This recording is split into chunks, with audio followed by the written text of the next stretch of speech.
السلام علیکم ورحمۃ اللہ وبرکاتہ۔ میرے سلام کا جواب صرف وفادار رسول دیں، باقی وہابی دیوبندی گستاخ رسول یہ سب میری جوتے کی نوک پر۔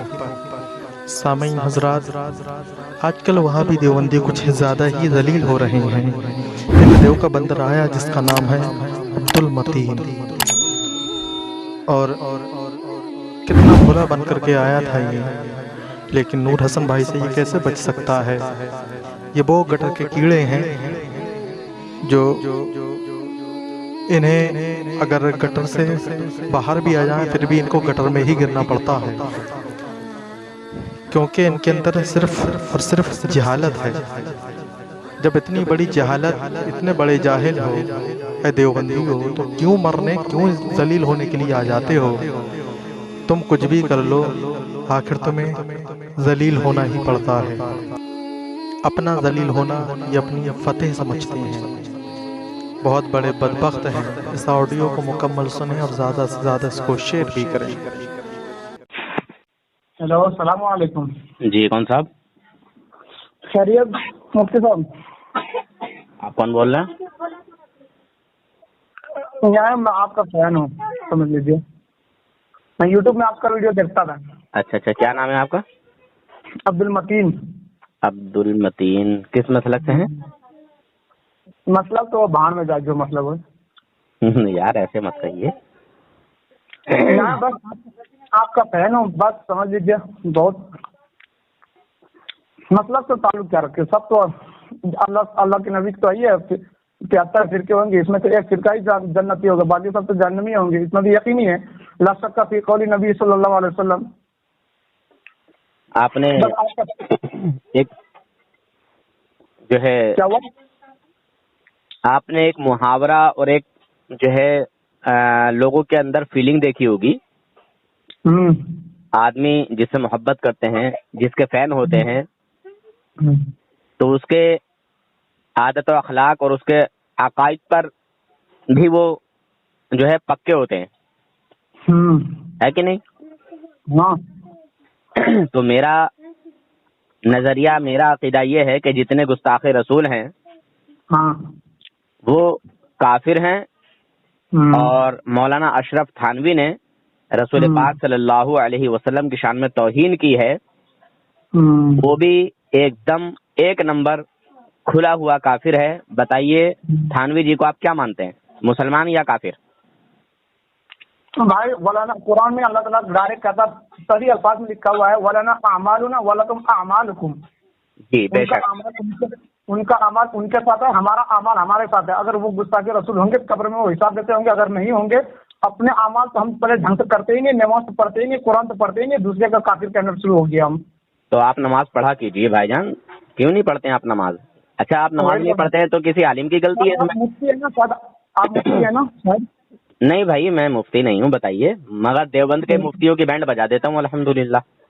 تو مثلا آپ مفتی ہوئے ہوں گے، اسی وجہ سے میں نے آپ کو ویسے آپ کو میں بہت بڑا فین ہوں۔ مفتی چلیے نہیں ہے تو بہرحال اگر آپ مفتی نہیں ہے پھر تو آپ فتویٰ کیسے دے سکتے ہیں کہ کوئی کافر ہو؟ فتویٰ دینا مفتی کا کام ہے، آپ تو مفتی ہی نہیں ہے۔ اچھا فتویٰ کہتے کس کو ہیں؟ فتوے کی ڈیفینیشن بتائیے۔ اوہو، فتویٰ آپ کس کو کہتے ہیں؟ سر ہم تو پڑھے لکھے نہیں ہیں نا، اسی لیے اصل میں بات ہم دیکھو دیکھیے جھوٹ مت بولیے، دیکھیے ہماری بات سنیے، آپ جس انسان سے بات کر رہے ہیں نا، آپ اس سے بچ کے نہیں نکل سکتے۔ ہاں بات صحیح ہے، اس لیے ہم آپ کو فون کیے کہ آپ کا فین ہوں۔ کیونکہ آپ کہہ رہے ہیں کہ میں پڑھا لکھا نہیں ہوں، یہ آپ کا جو ہے، یا تو میں اس کو آپ کی عاجزی انکساری کہہ دوں اور یہ آپ کا جھوٹ کہہ دوں۔ جی، یا تو آپ اپنی عاجزی انکساری میں کہہ رہے ہیں یا پھر آپ جھوٹ بول رہے ہیں۔ ہاں بولیے آگے۔ یہ بتائیے آپ مفتی ہیں یا مولوی ہیں یا حافظ ہیں یا قاری ہیں، یہ بتائیے آپ۔ میں تو ان میں سے کچھ بھی نہیں ہوں۔ خدا گواہ ہے، اللہ تعالیٰ آپ کو سن رہا ہے، کیا خدا کو جو ہے گواہ مان کر بولتے ہیں کہ آپ کچھ نہیں ہیں؟ یقیناً کچھ بھی نہیں ہوں۔ نہیں مطلب آپ عالم بھی نہیں ہیں، مفتی بھی نہیں ہیں، حافظ بھی نہیں ہیں، قاری بھی نہیں ہیں، کچھ بھی نہیں ہے؟ کچھ بھی نہیں ہوں۔ اچھا اچھا، چلیے بہرحال آپ نے کہا کچھ نہیں ہے، تو بہرحال دیکھیے آپ رسول پاک صلی اللہ علیہ وسلم سے کتنی محبت کرتے ہیں؟ اللہ شکر ہے، بہت محبت کرتے ہیں۔ ماشاء اللہ، کیا اپنے ماں باپ سے زیادہ؟ یقیناً، اپنی جان سے زیادہ؟ یقیناً۔ ماشاء اللہ۔ اچھا، میں آپ کے والد کو اگر برا بھلا کہوں تو کیا آپ برداشت کریں گے؟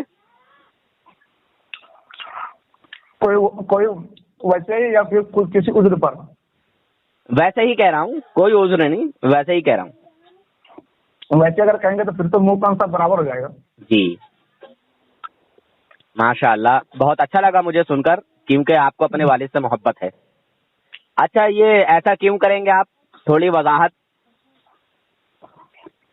محبت یہ ہے، محبت میں؟ ماشاء اللہ، کس کی محبت میں؟ ظاہر سی بات ہے، والد سے محبت ہوتی ہے بیٹے کو۔ ماشاء اللہ، کیا بات ہے یار، دل خوش کر دیا آپ نے۔ تو جب آپ اپنے والد کی محبت میں اس شخص کے ہاتھ منہ پیر سب برابر کر دیں گے جو آپ کے والد کو برا بھلا کہے، تو اب مجھے یہ بتائیے سچے دل سے، دوگلی پالیسی مت کھیلنا، ٹھیک ہے؟ جو آپ کے نبی کو برا بھلا کہے، آپ کے نبی کی شان و عظمت کو گھٹائے، آپ کے نبی کے لیے ایسے الفاظ بولے جو کہ جو ہے گھٹیا الفاظ ہوں، جس سے توہین ہوتی ہو، تو بتائیے آپ اس کے ساتھ کیا کریں گے؟ اس کا منہ کان سر برابر نہیں کریں گے، بلکہ اس کو 20 سے ٹکڑا کر دیں گے، اور اس کا آدھا ہندوستان میں کر دیں گے اور آدھا پاکستان میں۔ آدھا ہندوستان میں، آدھا پاکستان میں۔ ماشاء اللہ، بہت اچھا لگا، مگر آپ ایسا مت کریے، بس اتنا کریے کہ آپ اس شخص کو رسول پاک صلی اللہ علیہ وسلم کی محبت میں کافر کہیے جو آپ کے نبی کا دشمن ہے، ٹھیک ہے؟ کس کے بات کر رہے ہیں آپ سیزن کو؟ ہاں، کیا چیز؟ کس کے سلسلے میں بات کر رہے ہیں؟ ابھی بتاؤں گا نا میں آپ کو۔ اب آپ نے کہا کہ آپ ہم سے محبت کرتے ہیں، اب یہ تو میں نہیں جانتا کہ آپ محبت کرتے ہیں یا نہیں کرتے، یا کتنی محبت کرتے ہیں، ہے نا؟ یہ تو آپ کو معلوم ہے کہ آپ مجھ سے کتنی محبت کرتے ہیں اور آپ میرے کتنے بڑے فین ہیں۔ ہاں یقیناً، آپ کو فون ہی نہیں کرتا ہوں۔ چلیے اچھی بات ہے۔ احمد رضا کے ہم بہت بڑے فین ہیں، ابھی ان کے مطلب ہے پورے خطرناک، ہم دیوبندیوں کو بینڈ بجا دیتے ہیں ہم۔ اچھا، ارے ماشاء اللہ، دیوبندیوں کی بینڈ بجا دیتے ہیں؟ تو ہم احمد رضا کو ماننے والے بھائی، ہم تو کسی کو بھی، ہمارے تو یہ مسئلہ ہے کہ احمد رضا کو کوئی انگلی اٹھائے گا تو میں اس کو چھوڑوں گا نہیں۔ اچھا، اور تھانوی کافر کے لیے؟ کس کو؟ تھانوی کافر؟ وہ دیکھو، کافر لفظ ہمیں نہیں معلوم کہ بھائی کافر کا کیوں مطلب۔ ہاں خیر، کوئی بات نہیں، آپ پڑھے لکھے نہیں ہیں تو آپ کو معلوم نہیں ہے۔ اچھا، میں آپ کو کچھ بتاؤں؟ ہاں بتا دیجیے۔ تھانوی نے ہمارے نبی صلی اللہ علیہ وسلم کے علم غیب کو جانوروں کے علم غیب سے تشبیہ دی ہے، یعنی اس نے کہا ہے کہ حضور صلی اللہ علیہ وسلم کو جو یہ علم غیب حاصل ہے نا، اس کی کوئی خصوصیت نہیں، کوئی بڑائی نہیں، کوئی بڑی بات نہیں، اس میں کوئی تخصیص نہیں۔ ایسا علم غیب تو جانوروں، پاگلوں، بچوں، درندوں کو بھی حاصل ہے۔ کیا بتائیے ہمارے نبی صلی اللہ علیہ وسلم کو جو علم غیب حاصل ہے وہ ایسا ہی ہے جیسے جانور، پاگل، بچے، دیوانے کو؟ ہمیں یہ بتائیے، علم غیب مکمل حاصل تھی یا پھر تھوڑی بہت؟ اچھا، یہ بتائیے قرآن نے کیا کہا ہے؟ ہم نہیں جانتے ہیں۔ اچھا، ایک بات میں کہتا ہوں بار بار، جو سوال ہے مولانا بس اتنے بتا دیجیے کہ ایک منٹ، ہاں غیب پہ حاصل تھی یا پھر کچھ؟ ابھی بتاتا ہوں۔ ایک بات میں کہتا ہوں بار بار کہ دیوبندی دھرم کی جو بنیاد ہے وہ جھوٹ پر ٹکی ہوئی ہے۔ اگر دیوبندی جھوٹ نہ بولیں، مکاری نہ کریں تو ان کا دھرم نہیں چلے گا۔ بہرحال چلیے، اب میں آپ کے سوال کا جواب دیتا ہوں۔ میرے آقا حضور اکرم نور مجسم صلی اللہ تعالی علیہ وسلم کو وہ سارا علم غیب حاصل ہے جو اللہ تبارک و تعالی نے عطا کیا۔ یعنی اب مکمل ان کو جو علم غیب اللہ تعالیٰ نے عطا کیا ہے اس کا کوئی شمار نہیں کر سکتا یا کر دیکھو سکتا ہے. کتنے سے بتا رہا ہم پوچھ گئے کہ مکمل حاصل تھے یا پھر تھوڑی بہت؟ جتنا اللہ نے دیا، جو بھی اللہ نے عطا کیا، ساری کائنات سے زیادہ علم غیب میرے نبی صلی اللہ علیہ وسلم کو ہے. اس میں ایک سوال ہو جائے گا مولانا. ہم تو بتائیے. دیکھو ہمارے اپنے اتنا مت سمجھے. آپ کی یہ مت سمجھ کہ ہم سے بات کر رہے تو آپ دیوبندی مسئلے کے ہو گئے. ہم دیوبندی پورے خلاف ہے, سمجھیے. آپ اپنی بات کہیے انشاءاللہ, کیونکہ آپ نور حسن سے بات کر رہے ہیں. لیکن ہم آپ سے ایک ہی سوال کرتے ہیں. عالم الغیب کہتے ہیں, عالم الغیب کہتے ہیں نا. کس کو؟ کس کو؟ مطلب آپ نبی کریم صلی اللہ علیہ وسلم کو عالم الغیب ہی کہتے ہیں. کون؟ آپ. نہیں, ہم نے تو نہیں کہا حضور صلی اللہ علیہ وسلم کو عالم الغیب. تو پھر کیا کہتے ہیں ہمارے, اچھا ایک منٹ, ہمارے کون سے عالم نے کہا ہے کہ رسول پاک صلی اللہ علیہ وسلم عالم الغیب ہیں؟ ہمارے تھوڑی سی وضاحت, ایک منٹ, تھوڑی سی وضاحت کیجئے گا. یا ہمارے عالموں کی کون سی معتبر کتاب میں ہے, ہمارے کون سے معتبر عالم نے لکھا ہے کہ حضور صلی اللہ علیہ وسلم عالم الغیب ہیں؟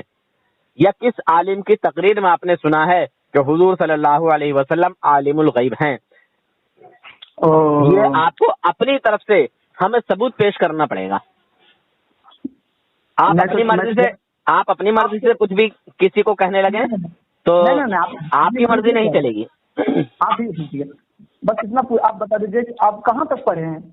پھر وہی بات, میں آپ کے لیے کافی پڑھا ہوا ہوں, آپ چھوڑ دیجئے اس بات کو. اگر آپ کے بس کی بات نہ ہو تو الحمدللہ آپ اپنے استاد کو لے کے آئیے انشاءاللہ. وہاں نہ جاؤ, استاد ہمارے. اتنا پوچھیں آپ بتا دیجیے پڑھے کہاں تک, بس آپ بتا دیجیے, اتنا ہی بتا دیجیے. دیوبندیوں کے لیے میں کافی پڑھا ہوا. پھر وہی بات کہ ہم اس کے لیے پڑھے بھائی. دنیا دیوبندیت میں ابھی تک کوئی ایسا بچہ پیدا نہیں ہوا ہے جو اس گنہگار نور حسن سے بات کر کے اپنے آپ کو حق پر ثابت کر دے, اپنے چار کافروں کو مسلمان ثابت کر دے. میں اتنا پڑھا ہوا ہوں انشاءاللہ. دیکھو ہم دونوں مسلک ہے, ہم دونوں میں وہ ٹھیک ہے, آپ ہمارے مسلک کے ہیں وہ ٹھیک ہے, مگر ہماری اور آپ کی جو بات چل رہی ہے, عالم الغیب رسول پاک صلی اللہ علیہ وسلم کو بریلوی عالم مانتے ہیں تو کہاں مانتے ہیں, کس جگہ مانتے ہیں, تھوڑا سا وضاحت کیجیے. وضاحت ہی کر رہا ہوں, لیکن آپ پہلے بتائیں کہ کہاں تک پڑھے ہیں. اچھا یہ بتائیے تھانوی جی نے جو یہاں رسول پاک صلی اللہ علیہ وسلم کے علم غیب کی توہین کی ہے وہ کل ایک منٹ جناب, ایک منٹ, ہماری بات سنیے, پوائنٹ سنیے, ہماری بات سنیے, پوائنٹ سنیے. رسول پاک صلی اللہ علیہ وسلم کا بعض علم غیب ثابت کرتے ہوئے, تسلیم کرتے ہوئے حضور کے علم کو جانوروں کے علم سے تشبیہ دی یا کل علم غیب کے مقابلے میں تشبیہ دی؟ ذرا اس کی وضاحت کیجیے. نہیں ہم ادھر نہیں جا رہے ہیں, ہم تو مطلب لے کے جانا چاہتا ہوں, پوائنٹ ہے, یہ پوائنٹ ہے جو آپ نے بات کی ہے. بھائی ادھر میں کہہ رہا ہوں ادھر نہ جائے. اب مولانا اشرف علی تھانوی سمجھے کیا مطلب, ہمارا وہ مسئلہ کا ہی نہیں ہے. ہم کیوں ارے بھائی اچھا تو بولو مولانا اشرف تھانوی کافر ہے. دیکھو ہم تو کہہ رہے ہیں مولانا اعمالکم, پھر وہی بات, ایسا ہے آدمی جس سے محبت کرتا ہے نا تو اس کے خلاف کچھ نہیں بولتا, اس کے خلاف کچھ نہیں بولتا. آپ کو اندرونی محبت اور دلی محبت تھانوی کافر صاحب سے ہے. آپ ایک ڈھونگ بتا رہے ہیں کہ میں آپ سے محبت کرتا ہوں. سمجھ رہے ہیں جناب, آپ نے ایک جھوٹا وعدہ کیا اور جھوٹا دعویٰ کیا کہ ہم آپ سے محبت کرتے ہیں. ہلو السلام علیکم سر. مانتے ہیں, گورنر مانتے ہیں, ان کی کتابیں پڑھا مکمل کر دیا ہوں. جی سر فرمائیے. جی گھر پہ جتنا سوال ہو اتنا ہی سب کرو, ادھر ادھر. ہاں چلیں گے, ابو کو چھوڑ کے آتا ہوں ذرا. اچھا ٹھیک ہے. ادھر ادھر ٹینگ اڑانے کی کوئی ضرورت نہیں ہے, بس جتنا سب پوچھا جائے اتنے سے سوال کا جواب دیا کرے. جناب دیوبند کے عالم صاحب, آپ جتنے بھی کلر بدلتے ہیں الحمدللہ ان سب سے میں واقف ہوں, باخبر ہوں الحمدللہ, ٹھیک ہے. اور دنیا دیوبندیت کا کوئی بھی بڑے سے بڑا کلر بدلنے والا مفتی ابھی تک چنگل سے نکل کے نہیں گیا. واہ مولانا واہ, کیا بات ہے. آپ کو تو دانت دینے پڑے گا. آپ نے تو عالم الغیب ہونے کے ساتھ ساتھ تو اب تو خدا کے بالائے سر میں بھی پہنچ چکا ہے. واہ, یہ اللہ تعالیٰ نے صلاحیت عطا کی ہے, یہ صلاحیت اللہ تعالیٰ نے عطا کی ہے. یہ اللہ تعالیٰ نے ہنر دیا ہے کہ کسی بھی باطل کو پہچاننے میں چکنا مت. یہ ہمارے علماء نے ہم کو ہنر سکھایا کہ کسی باطل سے کسی مخالف سے جب بات کرو تو کیسے کرنا ہے. یہ ہمارے علماء نے ہم کو سمجھایا ہے, بتایا ہے, سکھایا ہے. میں نے سمجھا آپ کے پاس علم کے ساتھ تھوڑی عقل بھی دی ہوگی اللہ تعالیٰ نے, لیکن عقل نہ علم دی ہے نہ عقل دی ہے تھوڑی سی میں سے. اچھا تو آپ نے سنیے آپ لوگوں کو صرف بکواس کرنا سکھایا جاتا ہے؟ نہیں, دیکھو میں نے ایک اچھا یہ بتائیے آپ رسول پاک صلی اللہ علیہ وسلم کے لیے علم غیب مانتے ہیں تو کتنا مانتے ہیں اور کیسا مانتے ہیں؟ تھوڑی سی وضاحت کریں گے آپ اگر ہم سے محبت کرتے ہیں تو. میں نے وہی چیز پوچھا تھا بھائی میں نے, لیکن تم تو مان نہیں رہے, ادھر کا ادھر کام. بس آگے اپنی اوقات پر دیکھیے مسلمانوں, یہ ہے ان کی اوقات, یہ ہے ان کی اصلیت. دنیا دیوبندیت میں ابھی تک کسی دیوبندی عورت نے کوئی ایسا بچہ پیدا نہیں کیا الحمدللہ جو اس گناہگار نور حسن سے بات کر کے اپنے 4 کافروں کو مسلمان ثابت کر دے اور اپنے آپ کو حق پر ثابت کر دے اور اپنا جھوٹ کو چھپا کے چلا جائے. نور حسن کے چنگل میں جو بھی آتا ہے نا, بغیر اس کا علم ظاہر کیے, بغیر اس کا عقیدہ ظاہر کیے جا نہیں پاتا ہے. سمجھے؟ تم نے خود اپنے آپ کو ثابت کر دیا کہ تم تھانوی کافر کے ماننے والے ہو, ٹھیک ہے, اور تمہاری جتنی بھی یہ چال پٹیاں ہیں الحمدللہ سب نور حسن کو معلوم ہے. جتنا بھی بڑے کلر بدلنے والے دیوبند کے گرگٹ آئے, سمجھے, دیوبند کے گرگٹ بڑے کلر بدلنے والے آئے, مگر نور حسن کے سامنے ان کا کوئی کلر نہیں چلا, سارے کلر فیل ہو گئے اور آپ کا بھی یہ کلر فیل ہو گیا. آپ میں تعریف کرتا ہے یہ آپ کا کلر بھی فیل ہو گیا کہ میں آپ سے محبت کرتا ہوں. ارے باپ سے محبت کرنے کی وجہ سے تمہارے باپ کو کوئی کچھ کہے, غلط سلط بولے تو تم ان کا ہاتھ منہ پیر ناک سب جو ہے برابر کر دو گے, اور تمہارے نبی کو کوئی تھانوی کافر یا ننوتوی کافر یا گنگوہی کافر برا بھلا کہے یا ان کی شان و عظمت کے خلاف کوئی بات بولے یا شریعت کے خلاف کوئی بات بولے تو اس کو تم کافر تک نہیں کہہ پاتے. کیسے بے شرم اور بے غیرت اور بے حیا انسان ہو. میں نے کیا یار مولانا, ابلیس کو بھی پیچھے چھوڑ دیا, میں نے سوچا کہ ابلیس کو بھی پیچھے چھوڑ دیا, میں نے سوچا کہ ابلیس کو بھی پیچھے چھوڑ دیا آپ نے مکاری میں. کس کو؟ ابلیس کو. بھائی دیکھو ہم نے کہا تھا نا کہ ہمارا آپ کا مطلب ہوں, نہیں, اگر میرے مسلک سے تم ہو اور مجھ سے محبت کرتے ہو تو میں تھانوی کو کافر کہتا ہوں اور اس کے کھلے ہوئے کفر پر کافر کہتا ہوں, جو کہ تمہیں تھانوی کافر کی حفظ الایمان کی عبارت بتا رہا ہوں. تھانوی کافر نے ہمارے نبی صلی اللہ علیہ وسلم کے علم غیب کو جانوروں کے علم غیب سے تشبیہ دی, پاگلوں کے علم غیب سے تشبیہ دی, مجنون, دیوانے, چوپائے. یہ بتائیے کیا ہمارے نبی کا ایسا علم غیب؟ دیکھو میں نے وہی بتائیے. اچھا آپ کے والد کا علم, اچھا تھانوی کا علم جانور پاگل کتے سور کی طرح ہے یا نہیں؟ اچھا یہ بتائیے آپ حکیم الامت کیوں کہتے ہیں تھانوی کو؟ مجھے بولنے دے گا, تھانوی کو حکیم الامت کیوں کہتے ہو تم لوگ, یہ بتائیے آپ. اس کا علم تو جانور پاگل کتے سور کے جیسا ہے یار, اس سور کے جیسا علم رکھنے والے سور کو تم نے حکیم الامت بنا دیا. ابے بےمان مجھے بولنے دے گا. ارے بےمان مجھے یہ بتا کہ تھانوی مریض الملت اس کو حکیم الامت کیوں بنا دیا؟ ابے الو تو مجھے پہلے بولنے دو. ابے جاہل الو کے پٹھے, نزد کی ناجائز اولاد. دیکھو مجھے معلوم ہے کہ تم یہی حرامی پن کرتے ہو. میں نے کہا نا دنیا دیوبندیت میں ابھی تک کسی دیوبندی عورت نے کوئی ایسا بچہ پیدا نہیں کیا ہے جو اس گناہگار نور حسن سے بات کر کے اپنے آپ کو حق پر ثابت کر دے. تھانوی کافر کی ناجائز اولادو, تم میں سے کوئی ایسا بچہ ابھی تک پیدا ہوا ہی نہیں جو نور حسن کو چکما دے جائے چل جا ہو گیا تیرا کام.